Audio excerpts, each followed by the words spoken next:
नमस्कार मंडळी. परीक्षा तयारी मालिकेच्या या नवीन भागात आपल्या सगळ्यांचं स्वागत आहे. कधी असं झालंय का की परीक्षेच्या अगदी आदल्या रात्रीच आपला लॅपटॉप बंद पडला, किंवा ज्या टॉपिकचा आपण सगळ्यात कमी अभ्यास केलाय बरोबर त्याच टॉपिकवरचा प्रश्न परीक्षेत आला? या सगळ्या मागे ना एक वैश्विक नियम असू शकतो, ज्याला आपण मर्फीचा नियम म्हणतो. चला तर मग आज जाणून घेऊया की आपल्या सर्वोत्तम योजनासुद्धा का आणि कशा बिघडू शकतात. हा अनुभव तर आपल्या सगळ्यांनीच घेतला असेल, नाही का? हातातून ब्रेडचा टोस्ट सुटला की तो हमखास लोणी लावलेल्या बाजूनेच खाली जमिनीवर पडतो. पण गंमत अशी आहे की या अगदी साध्या दिसणाऱ्या प्रश्नातच एक मोठं वैश्विक तत्त्व दडलेलं असू शकतं. बरं, मग चला बघूया या नैराश्याची सुरुवात झाली तरी कुठून, हा नियम नक्की आहे तरी काय आणि तो आला कुठून. याची गोष्ट सुरू होते एका इंजिनियरच्या चुकीतून. मर्फीचा नियम अगदी सोपा आहे. जे काही चुकीचे होऊ शकते ते चुकीचे होईलच. आता हे वाक्य ऐकायला खूप साधं वाटतं, पण याचा अर्थ खूप खोल आहे.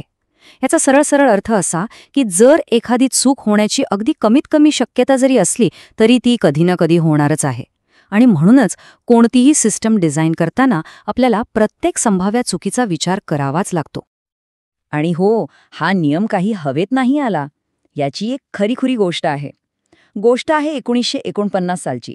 कॅप्टन एडवर्ड मर्फी नावाचे एक इंजिनियर एअरफोर्सच्या एका मोठ्या प्रोजेक्टवर काम करत होते. झालं असं की एका तंत्रज्ञानाने एक सेन्सर चुकीच्या पद्धतीने जोडला आणि त्यामुळे अख्खा प्रयोगच फसला. तेव्हाच कॅप्टन मर्फी वैतागून म्हणाले, एखादी गोष्ट करायचे 2 मार्ग असतील आणि त्यापैकी एक मार्ग विनाशकारी असेल तर कुणीतरी तोच मार्ग निवडेल. आणि बस, या एका चुकीतून या जगप्रसिद्ध नियमाचा जन्म झाला. पण थांबा, कथा इथेच संपत नाही. मर्फीचा नियम ही तर फक्त एक सुरुवात होती. यानंतर निराशावादाचे असे काही नियम आले की त्यांच्यापुढे मर्फीचा नियम खूपच आशावादी वाटायला लागतो. यावर ओटूलची टिप्पणी तर एकदम जबरदस्त आहे. मर्फी एक आशावादी होता. आता विचार करा, जे चुकीचं होऊ शकतं ते होईल असं म्हणणारा माणूस जर आशावादी असेल तर परिस्थिती अजून किती वाईट असू शकते याची आपण कल्पनाच करू शकतो. फरक नीट समजून घेण्यासाठी ना फिनागलच्या नियमाकडे बघा. मर्फीचा नियम काय म्हणतो की गोष्टी चुकीच्या होतील, पण फिनागलचा नियम एक पाऊल पुढे जातो. तो म्हणतो की गोष्टी चुकीच्या होतील आणि त्याही अगदी वाईटात वाईट वेळी. म्हणजे आपली महत्वाची फाईल फक्त करप्ट नाही होणार, तर ती सबमिशनच्या डेडलाईनच्या बरोबर 5 मिनिटे आधी करप्ट होईल. हा आहे तो फरक. आणि मग येतो हॉफस्टॅडरचा नियम, जो वेळेच्या नियोजनाबद्दल एक खूप गमतीशीर पण खरं सत्य सांगतो.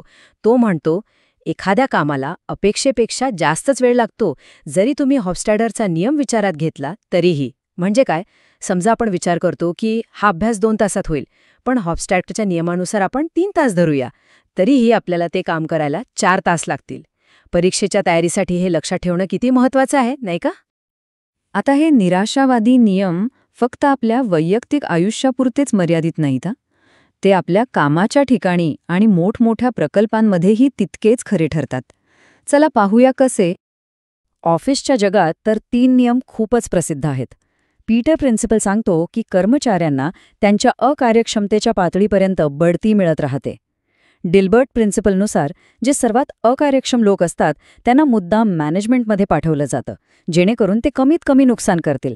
आणि पार्किन्सनचा नियम तर आपल्याला माहीतच आहे. काम पूर्ण करण्यासाठी जेवढा वेळ उपलब्ध असेल तेवढं ते काम लांबत जातं.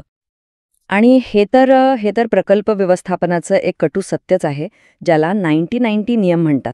म्हणजे प्रकल्पाचा पहिला 90% भाग पूर्ण व्हायला 90% वेळ लागतो आणि उरलेला 10% भाग पूर्ण व्हायला बाकीचा 90% वेळ लागतो. प्रकल्पांशी संबंधित तर असे अनेक नियम आहेत. उदाहरणार्थ, ब्रुक्सचा नियम सांगतो की उशीर झालेल्या सॉफ्टवेअर प्रोजेक्टमध्ये नवीन माणसे जोडल्यास तो आणखी उशीर होतो. किंवा एक साधा नियम, वायर कटिंग लॉ, आपण कोणतीही तार अगदी मोजून मापून कापली तरी ती शेवटी लहानच पडते. हे नियम आपल्याला नियोजनात होणाऱ्या सामान्य चुकांबद्दल सावध करतात. चला आता ऑफिस आणि मोठे मोठे प्रोजेक्ट्स सोडून देऊया. आपल्या रोजच्या आयुष्यात डोकावून बघूया, जिथे मर्फीचे नियम सुपरमार्केटच्या रांगेपासून ते गाडी चालवण्यापर्यंत सगळीकडे आपला पाठलाग करतात. हा अनुभव तर आपल्या सगळ्यांनाच आलाय. आपण ज्या रांगेत उभे असतो ती सोडून दुसरी रांग नेहमीच वेगाने पुढे जाते आणि आपण लेन बदलल्याबरोबर आपली जुनी लेन सुसाट धावायला लागते. हे काही योगायोग नाहीत, हे मर्फीच्या नियमाचेच आविष्कार आहेत. आणि ही निराशा काही घराबाहेर थांबत नाही. ती घरात आणि टेक्नॉलॉजीमध्येही आपला पाठलाग करते. ब्रेडचा टोस्ट नेहमी लोणी लावलेल्या बाजूनेच खाली पडतो आणि सर्वात महत्त्वाचा ईमेल पाठवल्यानंतरच त्यातली टायपिंगची चूक लक्षात येते. ऑटो करेक्टर कधीकधी आपला सर्वात मोठा शत्रूच बनतो. हे सगळं मर्फीच्या नियमाचं कुटुंबच आहे. तर मग या सगळ्या निराशाजनक वातावरणात काहीतरी आशेचा किरण आहे की नाही? हो, नक्कीच आहे. मर्फीच्या नियमाचं खरं मूल्य निराशावादी होण्यात नाही, तर तयारी करण्यात आहे. तर मग आपण या मर्फीच्या नियमाला हरवू कसं शकतो? त्यासाठी या 4 सोप्या पायऱ्या लक्षात ठेवूया. पहिली पायरी, स्वीकारा की गोष्टी चुकीच्या होऊ शकतात. दुसरी पायरी, एकाच उपायावर अवलंबून न राहता अतिरिक्त व्यवस्था करा. तिसरी पायरी, नेहमी एक प्लॅन बी तयार ठेवा. आणि चौथी, सर्वात महत्त्वाची पायरी, लवचिक रहा आणि परिस्थितीनुसार जुळवून घ्यायला शिका. ही रणनीती फक्त मोठ्या प्रकल्पांसाठी नाही, तर आपल्या परीक्षेच्या तयारीसाठीही तितकीच महत्त्वाची आहे. पण जाता जाता एक प्रश्न. जर आपण मर्फीच्या नियमासाठीच एखादी योजना आखली आणि ती योजनाच चुकली तर? यावर नक्की विचार करा. तर मंडळी, हा भाग तुम्हाला कसा वाटला? तुमचा आवडता किंवा